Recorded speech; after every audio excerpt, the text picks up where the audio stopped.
शांति। ये प्यारे बाप दादा के अव्यक्त महावाक्यों का रिवाइज्ड कोर्स है। वाणी की ओरिजिनल डेट है 18 जनवरी 1996।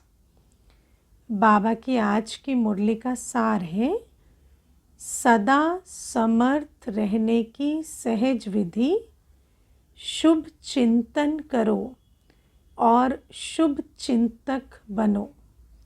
हम सबको मालूम है कि बाबा का जो अव्यक्त स्मृति दिवस है 18 जनवरी, उसको हम समर्थी दिवस के रूप में मनाते हैं कि बाबा जैसे सर्वसमर्थ शिव बाबा की याद और श्रीमत के आधार से समर्थ स्वरूप में स्थित हुए, ऐसे हम भी बाबा के कदम पर कदम रखकर अपने समर्थ स्वरूप में स्थित हो जाएं। तो आज बाबा हमें सदा समर्थ रहने की सहज विधि बता रहे हैं। क्या है सदा समर्थ रहने की सहज विधि? शुभ चिंतन करो और शुभ चिंतक बनो। बाबा कहते आज स्नेह संपन्न स्मृति दिवस है। चारों ओर के बच्चों के स्नेह का दिल का आवाज़ बाप दादा के पास पहुंच गया है। बाप दादा के पास कौन सी आवाज़ पहुंचती है? स्नेह की, दिल की आवाज़। ये स्नेह सुख स्वरूप स्नेह है। कई बार दुनिया में जब स्नेह कहते हैं तो उसमें किसी को मिस करने का भाव होता है, किसी के याद में दुखी होने का भाव होता है। लेकिन जब हम बाबा से स्नेह रखते हैं तो वो स्नेह सुख स्वरूप स्नेह होता। बाप दादा इस दिवस को स्मृति दिवस के साथ साथ समर्थी दिवस कहते हैं। बाप दादा की याद में तो हम बैठते हैं, लेकिन उस याद में हम सुख स्वरूप होकर बैठते, और दूसरा बाबा की याद से हमारे अंदर भी शक्ति भरती, समर्थी भरती। क्योंकि ब्रह्मा बाप ने अपने साकार स्वरूप में सर्व कार्य करने की समर्थियाँ अर्थात शक्तियाँ साकार रूप में बच्चों को अर्पण किया। तो बाबा जब अव्यक्त हुए तो बाबा ने जैसे पिता वर्षा देता है ना, ऐसे ब्रह्मा बाप ने भी हमें सारी शक्तियाँ जैसे अर्पण कर दी, वर्षे में दे दी। बाबा अव्यक्त होते होते बच्चों को समर्थ बना गए। तो बाबा कहते बाबा ने सर्व समर्थियाँ अर्थात शक्तियाँ साकार रूप में बच्चों को अर्पण की। इस दिवस को सन शोज फादर के वरदान का दिन कहा जाता है।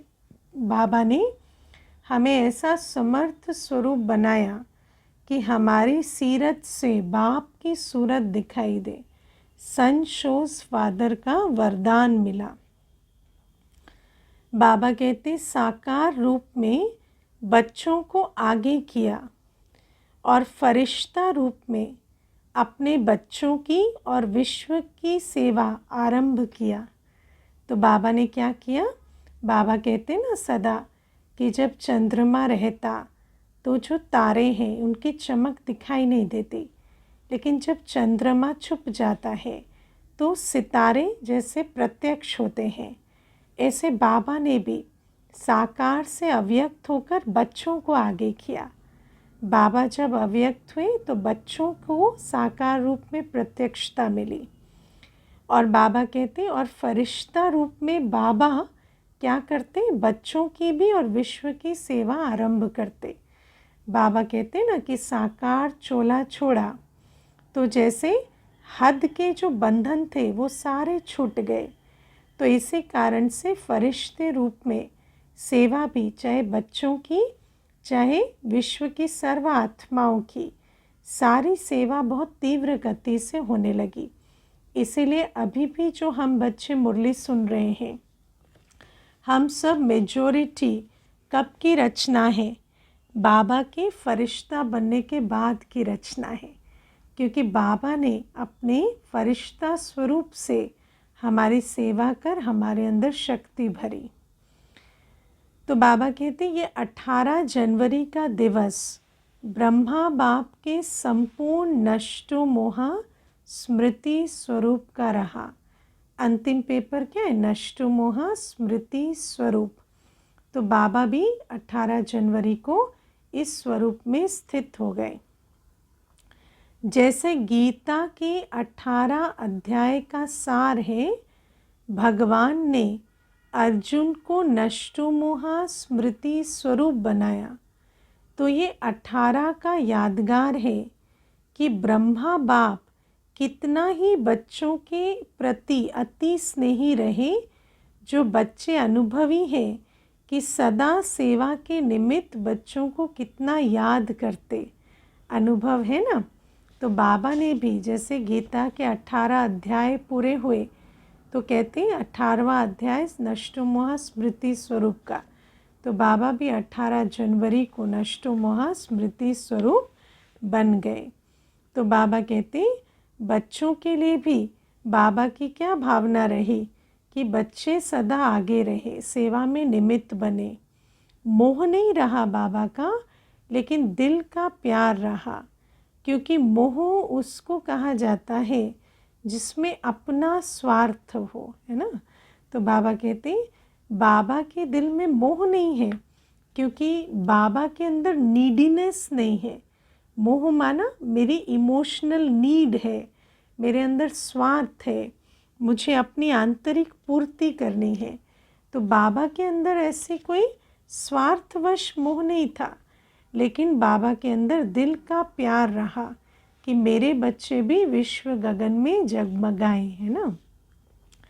तो ब्रह्मा बाप का अपना स्वार्थ नहीं रहा, लेकिन बच्चों में सेवा अर्थ प्रति स्नेह रहा, है ना। बच्चे सेवा में आगे बढ़े, इसका स्नेह बाबा ने सदा रखा। फिर भी साथ रहते, बच्चों को सामने देखते भी कोई देह के रूप में याद सताई नहीं, है ना। सोचो अंतिम घड़ी में भी इतने प्यार से जिन बच्चों की पालना की, उनको सामने देखते भी कोई ऐसा नहीं कि बुद्धि का योग बच्चों से लग जाए। एकदम न्यारा और प्यारा रहा।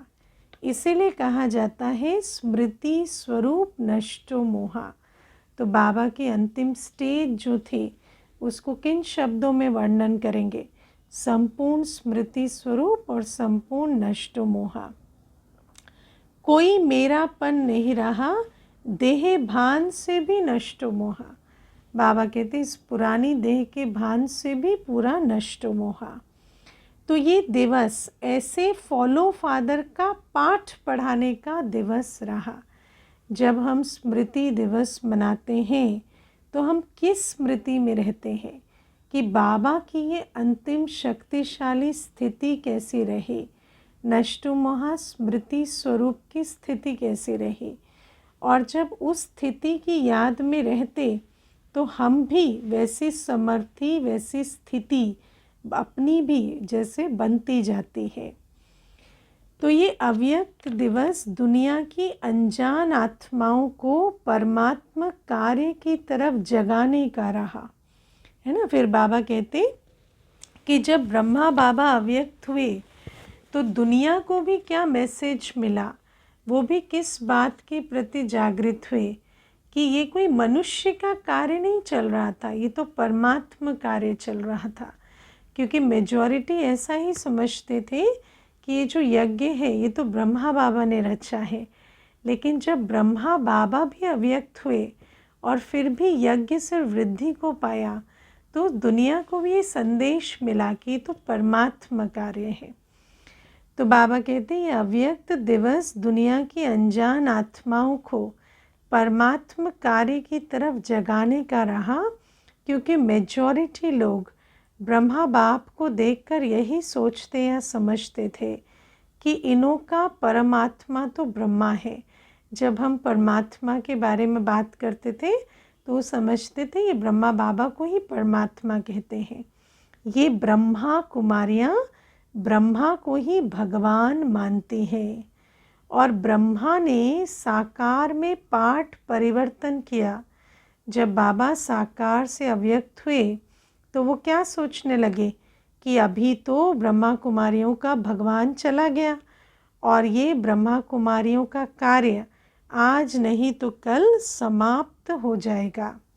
लेकिन आप जानते हैं कि इनों का करावनहार ब्रह्मा द्वारा भी परमात्मा था, है ना। तो यज्ञ किसका है? शिव बाबा का, परमात्मा का। ब्रह्मा बाबा तो इंस्ट्रूमेंट, करनहार रहे, लेकिन करावनहार कौन है? ब्रह्मा बाबा का भी करावनहार परमात्मा शिव बाबा है और अंत तक रहेगा। इसीलिए यज्ञ तो अविनाशी है। भले ब्रह्मा बाबा का पार्ट चेंज हुआ, है ना, ब्रह्मा बाबा का भी पार्ट वैसे अविनाशी है, लेकिन हाँ, साकार चोला बदल गया, अव्यक्त चोला धारण किया। लेकिन बाबा कहते यज्ञ तो अविनाशी है। तो ये परमात्म कार्य है, व्यक्ति का कार्य नहीं है। ये पहचान ब्रह्मा बाप के साकार पाठ परिवर्तन होने के बाद समझते हैं कि इनों को कोई शक्ति चला रही है ना। अब जब कार्य को देखते हैं तो क्या सोचते हैं, अभी तक भी शिव बाबा को नहीं पहचान पाते, लेकिन हाँ, इतना कहते हैं कि इनों को कोई शक्ति चला रही है। अभी भी बेचारे परम आत्मा को नहीं जानते, क्योंकि परम आत्मा को जानने की जो दिव्य बुद्धि है वो तो तभी मिले जब बाबा के बने। बाबा से ही वो दिव्य बुद्धि की गिफ्ट मिलती है ना। तो अपने आप इतना तो समझ पाते हैं कि कोई शक्ति चला रही है, लेकिन शिव बाबा तक नहीं पहुंच पाते। लेकिन कोई शक्ति कार्य करा रही है, वो कौन सी शक्ति है उसको भी देख रहे हैं, सोच रहे हैं, और आखिर तो समझना ही है। बाबा कहते हैं आखिर तो हर बच्चा, क्योंकि है तो बाबा का बच्चा ना, तो अंत में तो सबको समझना ही है कि कौन सी शक्ति है, तो किसका कार्य है, ब्रह्मा बाप का या परम आत्मा का ब्रह्मा द्वारा किसका कार्य है। तो बाबा कहते हैं ये प्रश्न जो है उसका उत्तर धीरे धीरे सबको मिलता जाएगा। जो बच्चे साकार के बाद में आए हैं वो सोचते हैं कि ब्रह्मा बाबा ने अपना साकार पाठ इतना जल्दी क्यों पूरा किया, है ना। कल भी किसी का प्रश्न आया था कि ब्रह्मा बाबा ने अपना पाठ क्यों जल्दी पूरा किया, क्यों हमें साकार की पालना नहीं मिली, है ना। जब कहानियाँ सुनते हैं आदि की कि बाबा ऐसे प्यार से गिट्टी खिलाते थे, बाबा बच्चों को घी पिलाते थे, बाबा इतनी पालना करते थे, श्रीमत देते थे, पर्सनल डायरेक्शन देते थे, तो फिर सोचते हैं ब्रह्मा बाबा का पाठ इतनी जल्दी क्यों पूरा हुआ। हम तो देखते हैं ना, हम तो मिलते ना, तो बाबा के तो सभी बच्चों के दिल में आता ना कि हम भी देखते बाबा को, हम भी मिलते, सोचते हो ना। लेकिन कल पहले का भी गायन है कि कौरव सेना के निमित्त बने हुए महावीर का कल्याण किस द्वारा हुआ, शक्ति द्वारा हुआ ना। तो बाबा कहते कल्याणकारी जो शक्तियाँ गाई हुई हैं वो कैसे प्रत्यक्ष होती अगर ब्रह्मा बाबा अव्यक्त नहीं होते। तो ये जो गायन है कल पहले का भी कि महावीर का कल्याण किसके द्वारा हुआ, कौरव सेना के निमित्त बने हुए बड़े बड़े भीष्म पितामह का कल्याण किनके द्वारा हुआ, शक्ति के द्वारा। तो शक्तियों का पाठ ड्रामा में साकार रूप में नोंधा हुआ है, और ब्रह्मा बाबा जब तक सामने रहे तो कोई भी ऐसा प्रतिभावान नहीं, कोई भी ऐसा बच्चा नहीं जो बाबा से ज़्यादा जगमगाए, है ना। इसीलिए बाबा ने थोड़ा छुप कर बच्चों को प्रत्यक्ष किया। और सब मानते भी हैं कि मातृशक्ति के बिना इस विश्व का कल्याण होना असंभव है। तो ब्रह्मा बाप फरिश्ता क्यों बना, साकार पाठ परिवर्तन क्यों हुआ, तो उसका उत्तर है अगर ब्रह्मा बाप फरिश्ता रूप नहीं धारण करता तो आप इतनी आत्माएं यहाँ पहुँच नहीं पाती, क्योंकि हम सब कौन है, हम तो ब्रह्मा बाबा की संकल्प वंशावली है। तो फरिश्ता रूप में बाबा ने जो सेवा की उसी कारण से तो हम सब पहुँचे हैं, क्योंकि वायुमंडल की भ्रांतियाँ इस विश्व क्रांति के कार्य को हल्का कर रही थी। और वो जो वायुमंडल की भ्रांतियाँ हैं, उस वायुमंडल को परिवर्तन किया ब्रह्मा बाबा ने अपने फरिश्ता स्वरूप से। तो ब्रह्मा बाप का फरिश्ता बनना आप ज़्यादा से ज़्यादा बच्चों के भाग्य खुलने का कारण रहा। तो अच्छा रहा ना ब्रह्मा बाबा का फरिश्ता बनना, क्योंकि वायुमंडल की भ्रांतियाँ ख़त्म हुई तो हमारे जन्म का भी कारण बना। तो हम तो सोचते हैं कि बाबा से हम साकार में पालना लेते, लेकिन बाबा ने तो हमें अपने फरिश्ता रूप से ही जन्म दिया और बाबा ने ही हमारे लिए वो भित्ति तैयार की, है ना। तो हम ब्रह्मा बाबा के बच्चे, तो पालना तो हमें मिल रही है, बस अब हमें अनुभव करनी है। तो बाबा कहते अभी फरिश्ते रूप में जो सेवा की फास्ट गति है वो देख रहे हो ना। और बाबा ने अपने शिव बाबा ने रहस्य भी स्पष्ट किए हैं कि जब साकार शरीर का बंधन नहीं होता तो सेवा जो है वो भी बहुत फास्ट गति से चलती है। क्योंकि देखो, जैसे हम बच्चे अभी साकार में हैं तो बाबा की याद में भी रहते, सेवा भी करते, लेकिन फिर भी ये जो साकार देह का बंधन है इसमें भी कितना समय, कितने संकल्प आत्मा के खर्च होते हैं। तो बाबा कहते बाबा ने जब साकार देह का बंधन छोड़ दिया तो सेवा भी बाबा ने बहुत फास्ट गति से की। फास्ट गति हुई या कम हुई, है ना, ये तो सबको प्रत्यक्ष दिखाई देता है कि अव्यक्त पाठ में कितनी वृद्धि हुई, कितने बच्चों का जन्म हुआ।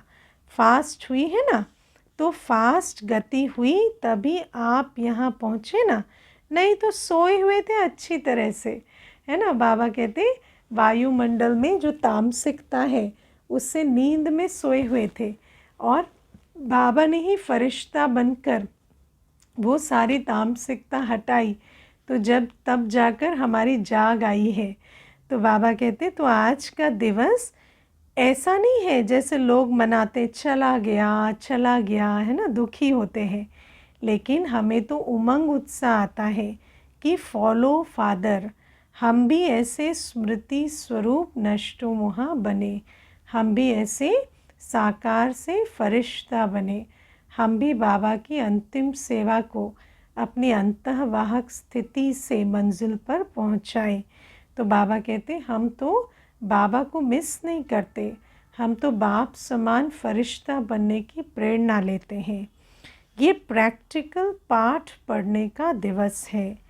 आज आप किसी के भी दिल के दुख के आंसू निकले, बाबा कहते ऐसा तो कोई भी बच्चा नहीं है ना जिसके दिल से दुख के आंसू निकले हों, है ना, ऐसा तो कोई नहीं बैठे हैं। निकले या अंदर अंदर थोड़ा है, बाबा कहते चलो आंसू निकले नहीं, लेकिन ऐसा तो नहीं थोड़ा थोड़ा आंसू अंदर आया।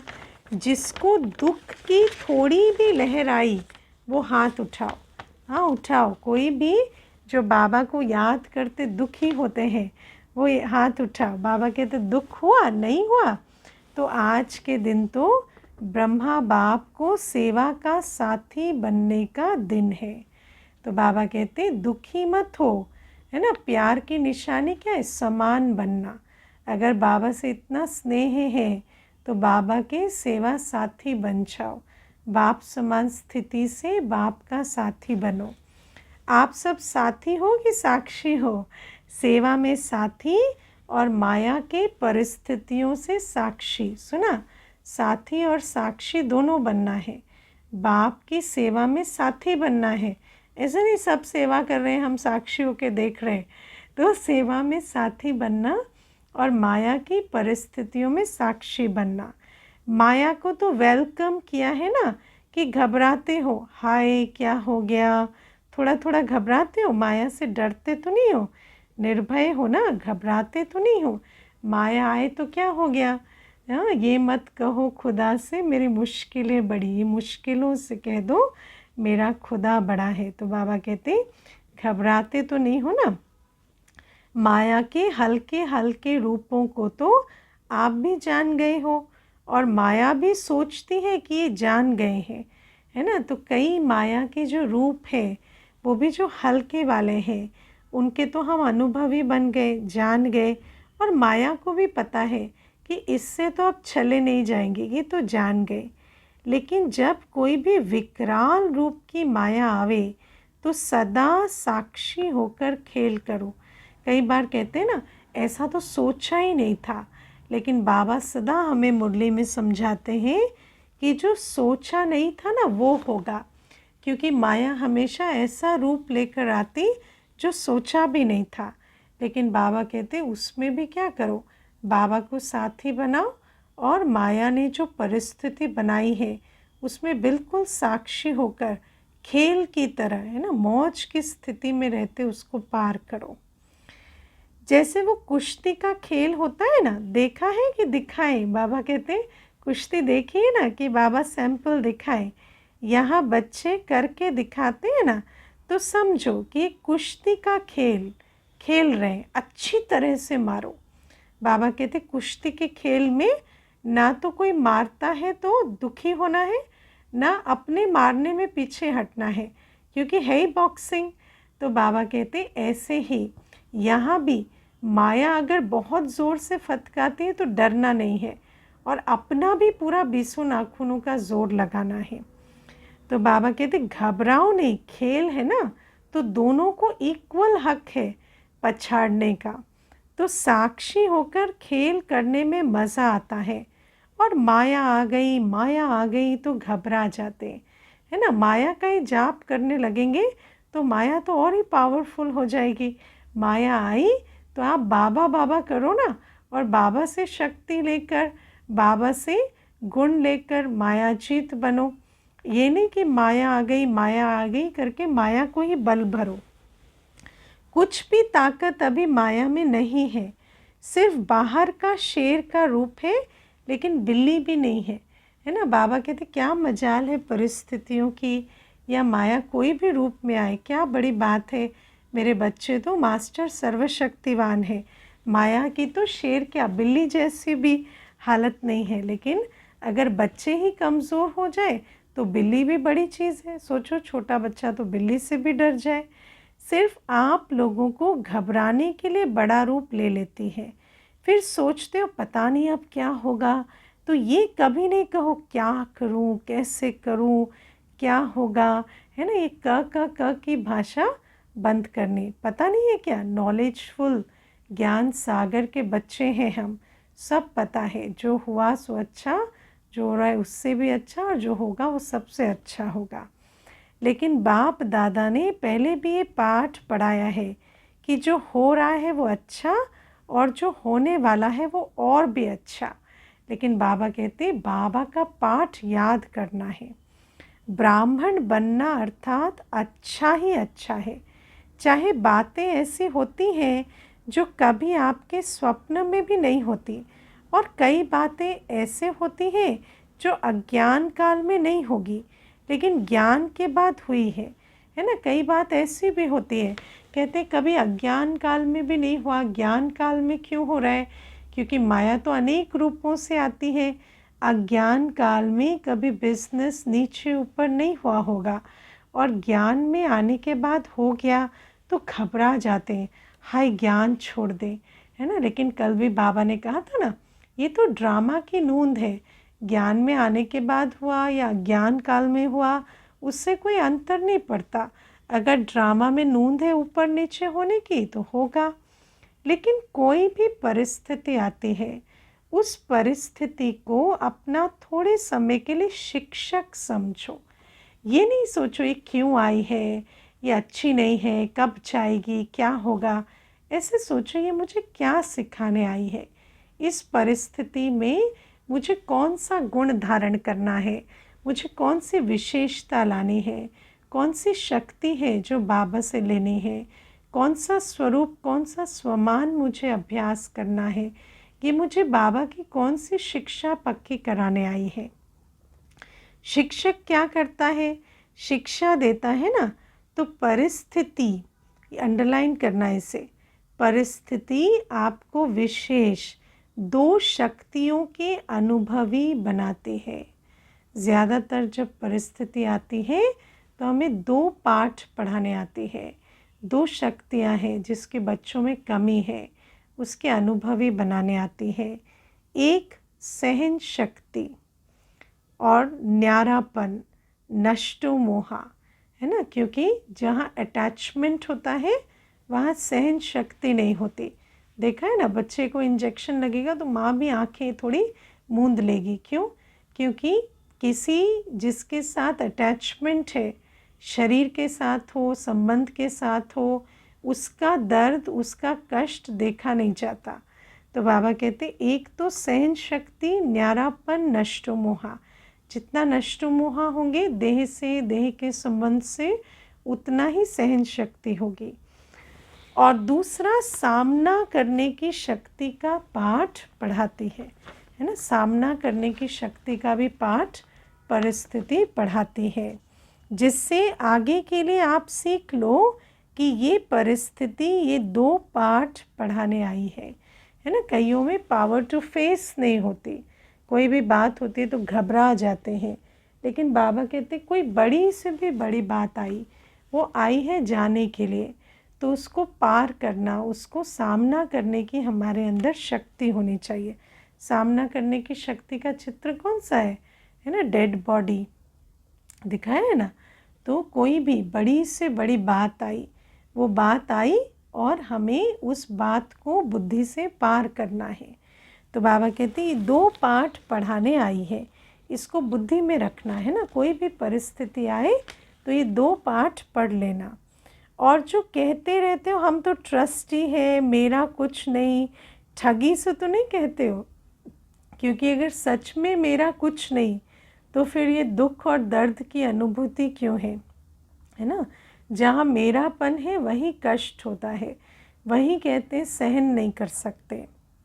तो बाबा कहते दिल से कहते हो ट्रस्टी हो कि थोड़ा गृहस्थी हो। कभी गृहस्थी बन जाते हैं, कभी ट्रस्टी बन जाते हैं, ऐसे तो नहीं है। बाबा कहते क्या हो, ट्रस्टी हो या गृहस्थी हो, या कभी गृहस्थी कभी ट्रस्टी हो। आज बाबा बहुत रमणीक बात सुना रहे हैं। न्यू ईयर में बाप दादा को 2-4 खिलौने दिए थे। उसमें क्या था कि एक तरफ करो तो भाई है, दूसरी तरफ करो तो फीमेल है ना। वही खिलौने के दो चेहरे थे। एक ही खिलौना बदल जाता था, एक सेकंड में वो हो जाता, एक सेकंड में वो हो जाता, एक सेकंड में भाई का चेहरा, एक सेकंड में फीमेल का। तो आप ऐसे खिलौने तो नहीं हो ना, अभी अभी गृहस्थी, अभी अभी ट्रस्टी, है ना। बाबा कितनी रमणीक रीति से हमारी चेकिंग करा रहे हैं कि ऐसा तो नहीं, हमारी अवस्था भी ऐसी है, अभी अभी पूरा न्यारा प्यारा स्वरूप, और अभी अभी बिल्कुल लगाओ, क्या होगा कैसे होगा, घबराहट भी, चिंता भी, ऐसे तो नहीं हो। थोड़ा थोड़ा कभी कभी तो हो जाता है ना। हाँ, तो बाबा कहते अभी बच्चे कह रहे नहीं नहीं ऐसा नहीं है, तो बाबा कहते थोड़ा थोड़ा भी नहीं है। घबराते हो ना तो माया समझ जाती है कि ये घबरा गया, मारो अच्छी तरह से। दुनिया में भी कहते हैं ना, जो डर गया सो मर गया। जैसे घबरा जाते, पेपर टाइगर से घबरा जाएंगे ना तो पेपर टाइगर से भी हार्ट फेल हो सकता है। कहते हैं ना, रस्सी से भी जैसे हार्ट फेल हो जाता है। क्यों? क्योंकि घबरा गए। घबरा जाते तो माया पूरा सवार हो जाती है। इसीलिए घबराओ नहीं, ट्रस्टी है, अर्थात पहले से ही सब कुछ छूट गया। जब मेरा है ही नहीं तो किसी चीज़ के रहने जाने से, उसकी अवस्था से मेरे मन बुद्धि में कोई हलचल ना हो। जिसका है वो जाने। ट्रस्टी माना, सब बाप के हवाले कर दिया। मेरा क्या होगा, बस गा गा आता है ना तो गड़बड़ होती है। सुना, ये जो मेरा क्या होगा, कैसे चलेगा, कब तक सहेंगे, है ना, ये जब गा गा आता है तो बाबा कहते गड़बड़ हो जाती है। सब अच्छा है और अच्छा होना ही है, निश्चित है, इसको कहा जाता है समर्थ स्वरूप, है ना। अच्छा है और अच्छा होना ही है, ये निश्चित भावी से जब निश्चिंत रहे, कोई घबराहट नहीं, कोई चिंता नहीं, कुछ भी हो जाए क्वेश्चन मार्क ना लगे, तो इसका कहा जाता है समर्थ स्वरूप। तो जैसे समर्थ स्वरूप माना किसी भी बात से हलचल ना हो। तो आज का दिन कौन सा है? समर्थ बनने का, नष्टो मोहा होने का, है ना। बाप दादा की याद से कौन से स्वरूप में स्थित होना है? समर्थ स्वरूप, नष्टो मोहा स्वरूप। सिर्फ बाबा बहुत याद आए गीत गाने का नहीं है। बाबा कहते हैं गीत मत गाओ, सबूत दो। सबूत क्या है? कि बाप समान नष्टो मोहा समर्थ स्थिति बनाए, तब तो बाबा के सेवा साथी बनेंगे। क्योंकि सेवा के लिए तो उपराम स्थिति चाहिए, समर्थी चाहिए। तो जब बाप समान बने तब तो जाकर बाप समान सेवा साथी बने। तो ब्रह्मा बाप का फरिश्ता रूप होना ड्रामा में परमात्मा कार्य को प्रत्यक्ष करने का निमित्त कारण बना, है ना। क्योंकि ब्रह्मा बाबा जब छुपे तो सबके मन में आया कि ये कार्य तो कोई और ही शक्ति चला रही है। ब्रह्मा बाबा है या नहीं है? बाबा कितना अच्छा प्रश्न पूछ रहे हैं। ब्रह्मा बाबा है या नहीं है? क्या कहेंगे? है कहेंगे, नहीं कहेंगे? बाबा कहते बच्चों ने कहा है, तो बाबा क्या पूछते? दिखाई तो देता नहीं। हाँ, कैसे है, कैसे देखते हो? देखो, आप जो पीछे आए हो वो बहुत लकी हो। क्यों? है ना। देखो, बाबा दिखाई देता है, किस में दिखाई देता है? बाबा ने हमारे लिए जो फाउंडेशन तैयार किया है उससे मालूम पड़ता है। बाबा हमारे लिए जो भित्ति बना कर गए हैं ना, बाबा ने जो हमारे लिए ये जो यज्ञ अग्नि प्रज्वलित कर दी, उससे मालूम पड़ता है कि हाँ बाबा हैं, बाबा ने हमारी जैसे पूरी फाउंडेशन तैयार कर दी। बाबा कहते देखो, आप जो पीछे आए हो ना वो बहुत लकी हो। क्यों? अभी सेवा के बने बनाए साधनों के समय पर आए, है ना। पुरुषार्थ के लिए भी, सेवा के लिए भी सब साधन ब्रह्मा बाबा ने तपस्या से तैयार कर दिए। मक्खन निकाला 60 वर्ष वालों ने, और मक्खन खाने वाले आप आ गए। बाबा कहते 60 वर्ष तपस्या करके मक्खन निकाला पूर्वज आत्माओं ने, और मक्खन खाने के समय हम पहुंच गए। तो हम लकी हैं ना। तो पता नहीं चलता कि ये जो मक्खन खा रहे किसने निकाला, तो ब्रह्मा बाप दिखाई नहीं देता मक्खन में। आज हिस्ट्री सुनी होगी ना, इतनी मेहनत आप करते तो भाग जाते। हाँ, जानकी दादी जी कहती थी ऐसी कोई गली नहीं है बॉम्बे की जो मैंने चल कर ना पार की हो। हाँ, इतनी सेवा। बाबा कहते हैं ऐसी मेहनत आप करते ना तो भाग जाते। और वर्तमान समय तो सेवा का वायुमंडल बना हुआ है। अभी चाहे प्रेसिडेंट है, चाहे प्राइम मिनिस्टर है, चाहे कोई भी नेता है, मेजॉरिटी ये तो मानते हैं ना कि कार्य अच्छा है। हम कर सकते हैं या नहीं वो अलग बात है, लेकिन अभी गुडविल बन गई है ना। हर कोई कहता है नहीं ये संस्था अच्छी है, कार्य अच्छा है। हर एक का पार्ट अपना है, भले वो ब्राह्मण बने ना बने वो अलग बात है, लेकिन वायुमंडल तो बन गया सेवा का। लेकिन अच्छा कार्य है और ये कार्य और आगे बढ़ना चाहिए, ये तो कहते हैं ना। कोई ऐसे विघन नहीं डालते, कोई ऐसे नहीं कहते कि इनको रोको, ये गलत है। सब कहते हैं हाँ कार्य अच्छा है और ये कार्य आगे बढ़ना चाहिए। बाबा कहते पहले क्या कहते थे कि ब्रह्मा कुमारियों की शक्ल भी नहीं देखना, है ना। अगर शुरू में निमंत्रण देने जाते भी थे ना तो दरवाज़ा बंद कर देते थे।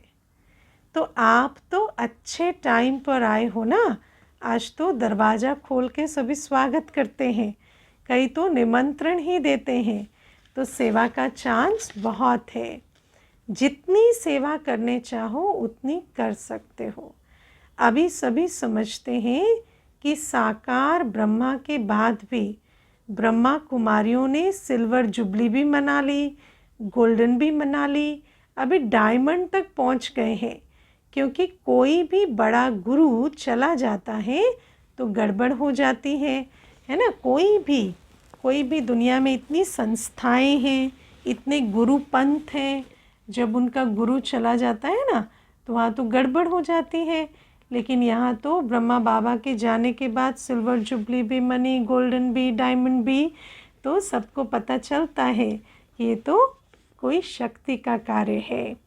यहाँ गड़बड़ है क्या? यहाँ तो और ही वृद्धि है, बढ़ता जाता है। तो इससे सिद्ध है कि ये कार्य कराने वाला बाप परमात्मा है, निमित्त माध्यम ब्रह्मा बाप है। अभी भी माध्यम ब्रह्मा बाप है। बाबा कहते भले ही ब्रह्मा बाबा का पाठ स्वरूप बदल गया, साकार से अव्यक्त हो गया, लेकिन बाप दादा सदा कंबाइंड है। अभी भी शिव बाबा अपने फरिश्ता इंस्ट्रूमेंट के द्वारा ही कार्य करते हैं। ये पार्ट अलग चीज़ है, लेकिन माध्यम ड्रामा में पहले साकार ब्रह्मा रहा और अभी फरिश्ता रूप में ब्रह्मा है। इंस्ट्रूमेंट तो ब्रह्मा बाबा ही है। ब्रह्मा को पिता कहेंगे, रचता तो ब्रह्मा है ना, प्रजापिता। साकार रचना का पिता तो ब्रह्मा बाबा ही है। ये तो पाठ बीच बीच में बच्चों की पालना करने के लिए निमित्त है। ये तो बच्चों को जन्म लेना था, इतनी संकल्प वंशावली बननी थी, तो ये पाठ बदल गया। लेकिन ऐसा नहीं कि ब्रह्मा बाबा की सेवा खत्म हो गई। बाकी रचता तो ब्रह्मा है और रचना के कार्य में अभी भी अंत तक ब्रह्मा का ही पाठ है। शिव बाबा अंत तक ब्रह्मा बाबा के साथ कंबाइंड बाप दादा रहेंगे। अवतरण भी गुलजार दादी जी के तन में बाप दादा का होता, पाठ कंबाइंड होकर ही अंत तक बजाते। तो आज सारे दिन में किसके पास माया आई? बाबा पूछते हैं किसके पास आई माया, बताओ भाई। कोई पोतरा धोत्रा याद नहीं आया? सोचते हैं पोतरा धोत्रा याद आया तो माना माया। हाँ, तो सदा ऐसे समर्थ रहो। और सब इसकी सबसे सहज विधि है, 2 शब्द याद रखो।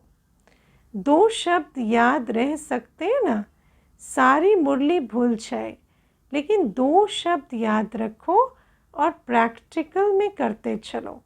वो 2 शब्द जानते भी हो, कोई नई बात नहीं है। एक है शुभ चिंतन।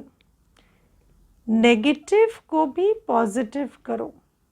कोई बात का बाहर का रूप नेगेटिव भी है, लेकिन जब वो बात आपके चिंतन में आए तो उसके नेगेटिव रूप का चिंतन नहीं करो, उसके पॉजिटिव रूप का चिंतन करो।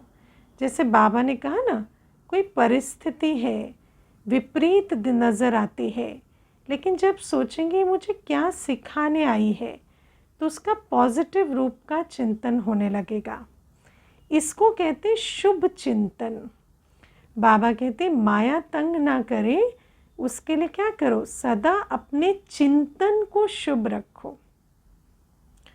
और दूसरा, सभी के प्रति शुभ चिंतक है ना। जब कोई परिस्थिति है, कोई व्यवहार है, तो उसके प्रति शुभ चिंतन। और जब अपने आप किसी के प्रति संकल्प क्रिएट कर रहे हैं तो सदा शुभ हो, शुभ चिंतक। जिन संकल्पों में दुआएं हैं, शुभ भावना है, किसी की उन्नति की भावना है, वैसा शुभ चिंतक। तो बाबा कहते हैं तो दूसरा सभी के प्रति शुभ चिंतक। तो शुभ चिंतन और शुभ चिंतक दोनों का संबंध है, क्योंकि जैसा हम चिंतन करेंगे वैसा हमारा आत्मा का पात्र होगा, है ना। आत्मा का जो बर्तन है, आत्मा रूपी बर्तन, वो शुद्ध होगा, तो वैसा ही उससे हम चिंतक बनेंगे। तो इनका संबंध है। अगर शुभ चिंतन नहीं है तो शुभ चिंतक भी नहीं बन सकते हैं, क्योंकि जब हमारा बुद्धि रूपी बर्तन ही खराब हो जाता, शुद्ध हो जाता, तो उससे जो चिंतन निकलता वो भी अशुद्ध रहता। तो अगर शुभ चिंतन नहीं करते तो शुभ चिंतक भी नहीं बन सकते। इसलिए इन दो बातों का अटेंशन रखना, समझा? क्या करेंगे, यही नहीं भूल जाना। बाबा कहते हैं इसको लेके जाना, ये दो बातें गिफ्ट की तरह लेके जाना। ऐसा नहीं कमरे से बाहर गए तो बातें भूल गई। तो बाबा कहते यही नहीं भूल जाना, क्योंकि अभी देखा गया कि बहुत ऐसी समस्याएं हैं, लोग हैं जो आपके वाणी से नहीं समझते, लेकिन शुभ चिंतक बन शुभ वाइब्रेशन दो तो बदल जाते हैं। तो अगर हम आत्मा रूपी बर्तन शुद्ध है ना, और उससे हर एक के लिए शुभ भावना संपन्न शुद्ध चिंतन होता है, शुभ चिंतक बनकर चलते हैं, तो फिर उस वाइब्रेशन से आत्माओं का परिवर्तन होता है। तो बाबा कहते हैं इसीलिए शुभ चिंतन कर शुभ चिंतक बनना अभी का समय की पुकार है। और एक बात से मुक्त भी होना है। इस ब्राह्मण जीवन में मुक्त होने वाले हो ना, मुक्त होने की 9 बातें बता दी। कौन सी 9 बातें हैं? तो आज मुरली में बाबा ने नोट्स बताए हैं। कौन सी 9 बातें हैं जिससे मुक्त होना है? कि 9 बातें हैं क्रोध मुक्त, व्यर्थ संकल्प मुक्त, लगाव मुक्त, परमत, परचिंतन और परदर्शन मुक्त, अभिमान व अपमान मुक्त, झमेला मुक्त, व्यर्थ बोल डिस्टर्ब करने वाले बोल से मुक्त, अप्रसन्नता मुक्त और दिल शिकस्त मुक्त। सुन लिया? तो बाबा कहते 2 बातें धारण करनी, शुभ चिंतन और शुभ चिंतक, और 9 बातों से मुक्त बनना है। अगर इन 9 बातों से मुक्त हो गए तो 9 रत्न बन सकते हैं।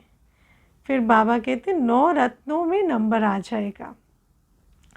तो आज बाप दादा एक बात की स्मृति दिला रहे हैं कि कभी भी कोई भी शारीरिक बीमारी हो, मन का तूफान हो, तन में हलचल हो, प्रवृत्ति में हलचल हो, सेवा में हलचल होती है, तो किसी भी प्रकार के हलचल में दिल शिकस्त कभी नहीं होना है ना। दिल शिकस्त हुए, होपलेस हुए, तो बाबा कहते वो जो 9वीं बात है उससे अटेंशन हटाया तो फिर 9 रत्न में नहीं आ सकेंगे। बड़ी दिल वाले बनो। बाबा कहते बात देखकर दिल छोटी नहीं होनी चाहिए, बड़े बाप को याद कर बड़ी दिल बनाओ। बाप की दिल कितनी है, छोटी है क्या? बाप बड़ी दिल वाले हैं और बच्चे छोटी दिल कर देते हैं। बीमार हो गए तो रोना शुरू कर देंगे। हाँ, अच्छा लगता है, बीमार हो गए रोना शुरू कर दे, दिल शिकस्त हो जाए, दर्द हो गया। तो दिल शिकस्त होना दवाई है क्या? बाबा कहते दर्द हो गया कहने से क्या दर्द खत्म हो जाएगा? बीमारी चली जाएगी कि बढ़ेगी? दर्द हो गया चिल्लाएंगे तो बीमारी चली जाएगी कि बढ़ेगी? जिस चीज़ को अटेंशन देंगे वो तो बढ़ेगा ना। जब हिसाब किताब आ गया, दर्द आ गया, तो हिसाब किताब आ गया ना। लेकिन दिल शिकस्त से बीमारी को बढ़ा देते हो। कोई बाबा ने कहा ना, माया आती है तो माया करने से माया को भी बल भरता है। तो ऐसे ही कोई हिसाब किताब आया और हम दिल शिकस्त हुए तो वो हिसाब किताब बढ़ता है। इसीलिए हिम्मत वाले बनो तो बाप भी मददगार बनेंगे। हम दिल शिकस्त ना हो, हम अपने स्वमान और स्वस्थिति में स्थित रहें तो हम बाबा की मदद भी खींच सकेंगे। बाबा सदा कहते हैं कि मैं तो मदद कर तुम्हें हर बात से पार करने के लिए तैयार हूँ, लेकिन मदद खींचने के लिए तुम्हें भी तो अपनी स्वस्थिति में रहना होगा। ऐसे नहीं रो रहे हाय क्या करूं और फिर सोचो कि बाबा की तो मदद है ही नहीं, है ना। बाबा कहते मदद का नियम है, तुम हिम्मत रखो तो मैं मदद दूंगा, तुम रोगे तो मैं मदद कैसे दूंगा? मदद उसको मिलती है जो हिम्मत रखते हैं, पहले बच्चे की हिम्मत फिर बाप की मदद है। इसको डबल ट्रिपल जितना अंडरलाइन करना है करो। ये बाबा ने हमें बहुत बड़ा रूहानी नियम समझाया है कि पहले क्या है, पहले बच्चे की हिम्मत है फिर बाप की मदद है। बाबा ने बताया ना, शरीर की बीमारी, मन का, तन का, प्रवृत्ति की हलचल, सेवा की हलचल, कोई भी बात हुई, पहले आप हिम्मत रखो, है ना, कि सब अच्छा है और अच्छे से अच्छा होना है। जब अपने संकल्पों को कमज़ोर नहीं होने देंगे, अपने स्वमान से नीचे नहीं जाएंगे, अपनी स्थिति को नहीं गंवाएंगे, तो बाबा की मदद भी खींच सकेंगे। तो बाबा कहते हैं पहले बच्चे की हिम्मत है फिर बाप की मदद है। तो हिम्मत तो हार ली और सोचने लगते हो कि बाबा की मदद तो मिली नहीं, बाबा भी टाइम पर तो करता ही नहीं है, है ना। लेकिन बाबा कहते मैं तो स्पिरिचुअल लॉ के खिलाफ नहीं जा सकता, तुम हिम्मत हारेंगे तो मदद मैं नहीं कर सकता। तो आधे अक्षर याद नहीं करो, बाबा मददगार है याद कर लिया, लेकिन किसका? तो हिम्मतवान का मददगार है। आधा ज्ञान, है ना, खतरनाक होता है। तो आधा भूल जाते हो और आधा याद करते हो कि बाबा भी पता नहीं महारथियों को ही करता है, हमको तो करता ही नहीं है, हमको तो देता ही नहीं है ना। तो ये नहीं सोचते महारथी ऐसा क्या करते हैं जो बाबा की मदद खींच पाते हैं, लेकिन कहेंगे बाबा भी उनको मदद करता है, हमें नहीं करता। तो बाबा कहते पहले आप महारथी पीछे, लेकिन दिल शिकस्त नहीं बनो। बाबा कहते मैं तो कमज़ोर को पहले सहारा देता हूँ, लेकिन कमज़ोर को तो डबल हिम्मत रखनी पड़ती है। तो बाबा कहते दिल शिकस्त नहीं बनो, और मन में अगर कोई उलझन आ भी जाती है तो ऐसे समय पर निर्णय शक्ति चाहिए, है ना। मानो कुछ संकल्प चल भी गए तो भी उनको फुल स्टॉप लगाओ, डिसीशन लो, निर्णय शक्ति यूज़ करो। निर्णय शक्ति के साथ परिवर्तन शक्ति, और निर्णय शक्ति तब आ सकती है जब आपका मन बाप के तरफ होगा।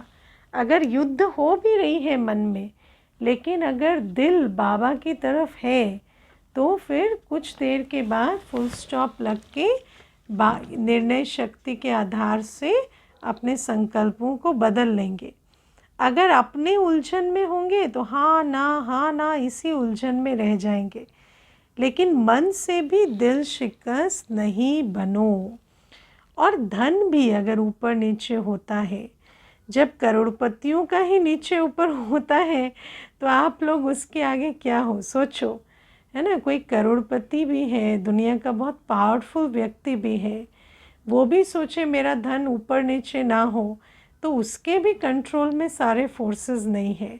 तो फिर बाबा कहते धन तो ऊपर नीचे होगा, वो तो उसकी नेचुरल चाल है, वो तो होना ही है ना। लेकिन आप लोगों को निश्चय पक्का है कि जो बाप के साथी हैं, सच्चे हैं, तो कैसी भी हालत में बाप दादा दाल रोटी ज़रूर खिलाएगा, ये याद रखना, है ना। जो बाबा के साथी रहे हैं, सच्चे रहे हैं, दो बातें अंडरलाइन करना, सच्चाई और बाबा की मददगार रहे हैं, साथी रहे हैं, तो अंत में भी कैसी भी हालत में, चाहे धन हो ना हो, दिवाला निकला हो, लेकिन दाल रोटी बाबा ज़रूर खिलाएगा। दो दो सब्ज़ी नहीं खिलाएगा, लेकिन दाल रोटी खिलाएगा। हाँ, ऐसे संस्कार बनाए हैं, कहते हैं ना दाल रोटी खाओ और प्रभु के गुण गाओ। तो दाल रोटी खाकर खुशी में नाच सके, ऐसे अगर संस्कार बनाए हैं और अगर इतने सच्चे होकर मददगार होकर चले हैं तो बाबा दाल रोटी ज़रूर खिलाएगा। लेकिन ऐसे नहीं करना कि काम से थक करके बैठ जाओ और कहो बाबा दाल रोटी खिलाएगा, है ना। ऐसे अलबेले या आलस वाले को नहीं मिलेगा, है ना। बाबा कहते हैं वो वायदा है, लेकिन फिर बाबा कहते हैं कई बार अवगुण जो है वो भी ज्ञान का की बोली बोलने लगते हैं ना।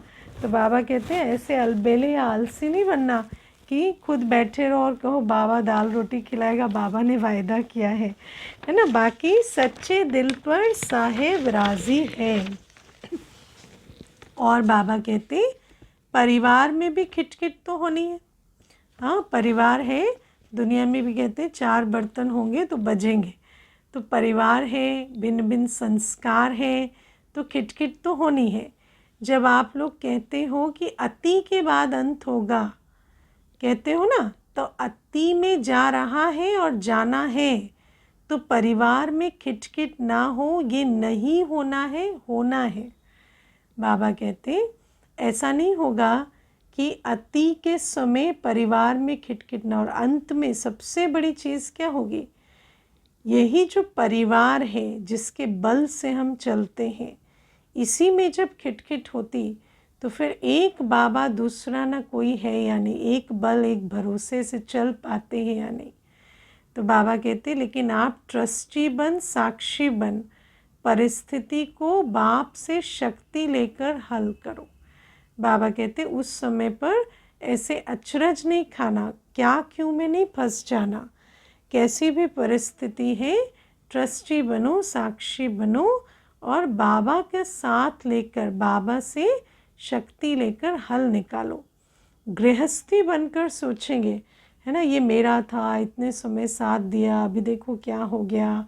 तो गृहस्थी बनकर सोचेंगे तो और ही गड़बड़ होगी, क्योंकि अपनी भी सारी शक्ति गंवा देंगे।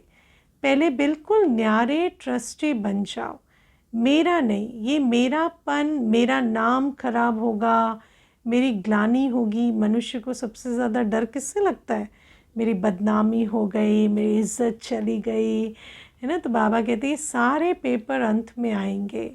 मेरा बच्चा और मुझे, हाँ, मेरी सास मेरे को ऐसे करती है ना, ये मेरा वो जो परिवार है, उससे जब वो रिस्पॉन्स नहीं मिलता तो संबंधों के कष्ट में नहीं फंसना। ये मेरापन आता है ना, तो सब बातें आती हैं। मेरा जहाँ भी आया वहाँ बुद्धि का फेरा हो जाता है, वहाँ बुद्धि फिर बिल्कुल मूंझ जाती है कि मेरा, और ऐसे कर दिया, फिर दुख लेना शुरू कर देते हैं, बदल जाते हैं। अगर बुद्धि कहाँ भी उलझन में बदलती है तो समझ लो ये मेरापन है ना। और जहाँ मेरापन है वहाँ फेरा है। तो अगर फेरे को छोड़ना है तो क्या करना पड़ेगा, मेरेपन को हटाना पड़े, ट्रस्टी बनना पड़े। उसको चेक करो, और जितना सुलझाने की कोशिश करेंगे उतना ही उलझेगा, क्योंकि मेरेपन से सुलझाने की कोशिश कर रहे हैं ना, साक्षीपन नहीं है, नष्टो मोहा नहीं है। तो जितना मेरेपन से और सुलझाने की कोशिश करेंगे उतना ही वो उलझेगा। इसीलिए बाबा कहते पहले न्यारे हो जाओ, बाबा से शक्ति लेकर तब हल मिलेगा। इसलिए सभी बातों में क्या नहीं बनना है, दिल शिकस्त नहीं बनना है ना। सबसे मुख्य बात है दिल शिकस्त नहीं बनना है। क्या नहीं बनेंगे सब बताओ। हाँ, दिल शिकस्त, सिर्फ कहना नहीं, करना है। भगवान के बच्चे हैं, ये तो पक्का वायदा है ना, इसको तो माया भी नहीं हिला सकती ना। ऐसा तो नहीं माया वही निश्चय फाउंडेशन को ही हिला दे, कि बाबा पर ही निश्चय हिला देती है। इतना माया के चाल में तो नहीं आते ना। जब ये पक्का वायदा है, निश्चय है ना, कि हम भगवान के बच्चे हैं, तो भगवान के बच्चे भी दिल शिकस्त हो जाएं तो फिर बड़ी दिल रखने वाले कौन होंगे। भगवान के बच्चे अगर दिल शिकस्त हो जाएं तो कहेंगे ये भगवान के बच्चे हैं। हाँ, और कोई होंगे कि आप ही हो ना। तो क्या करेंगे, अभी समर्थ बनो और सन शोज फादर का पाठ पक्का करो। हमारी जो समर्थ स्थिति है उससे हम समर्थ बाप का परिचय दें। कच्चा नहीं करो, पक्का करो।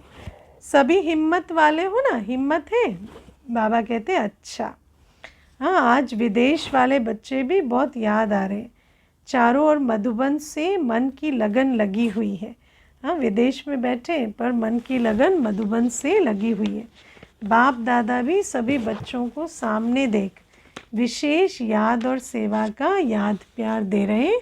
अच्छा, चारों ओर के सर्व समर्थ आत्माओं को, सर्व माया जीत, प्रकृति जीत आत्माओं को, सदा संशोष फादर करने वाले बच्चों को, सदा दिल खुश रहने वाले बच्चों को, बाप दादा का याद प्यार और नमस्ते।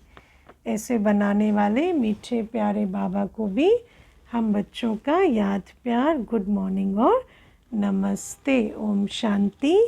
वरदान है आज का, डबल लाइट स्थिति द्वारा उड़ती कला का अनुभव करने वाले सर्व बंधन मुक्त भव। बाबा कहते चलते फिरते यही स्मृति रहे कि मैं डबल लाइट स्थिति में रहने वाला फरिश्ता हूँ। डबल लाइट स्थिति माना फरिश्ता स्वरूप। तो अपना ये साकारी चोला बुद्धि में ना रहे। कौन सा शरीर याद रहे? लाइट का शरीर। फरिश्ता अर्थात उड़ने वाला। लाइट चीज़ सदा ऊपर जाती है, नीचे नहीं आती।